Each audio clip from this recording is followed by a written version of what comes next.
The gentlelady is recognized. Mr. Speaker, I rise today to call attention to a critical issue that's hurting our communities. It's hurting our economy and our environment.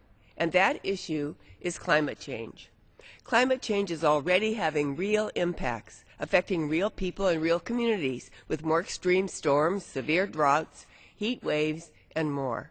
And we are beginning to see long-term and serious impacts on public health, on agriculture, and natural resources.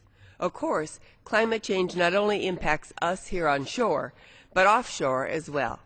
Ocean acidification, one of the most serious impacts of climate change, is changing the chemistry of our oceans and threatening the economic future of our coastal communities. As our oceans absorb more and more carbon from the atmosphere, they grow more and more acidic, threatening many marine organisms and the communities that depend upon them. Experts are telling us that today's rate of ocean acidification may be unprecedented in the Earth's history.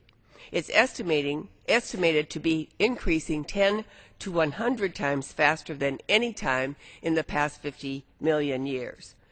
Ocean acidification threatens everything from the tiny plankton that form the foundation of marine food webs to the larger shellfish that we all enjoy. These impacts will not only hurt our ocean ecosystems and environment, but they'll significantly hurt our economy as well. The oceans support 1 in every 6 American jobs.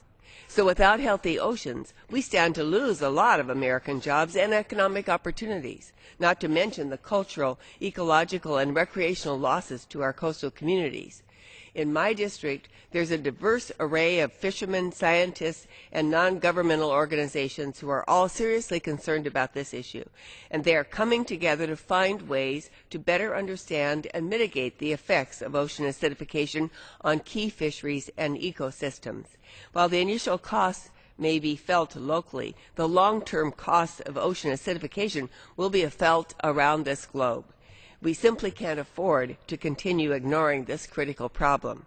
While we certainly must cut the greenhouse gas emissions that are driving climate change and ocean acidification, we must also prepare for the inevitable impacts. And that's why I'm working with my colleagues to find bipartisan solutions to increase our understanding of ocean acidification and to develop adaptation strategies.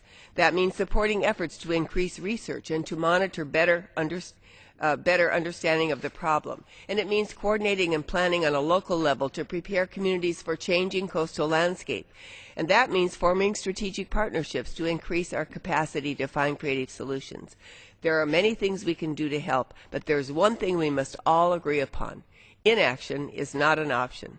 Mr. Speaker, we have a responsibility to help prepare our communities and our economy from the impacts of climate change. We cannot afford to sit on our hands and do nothing.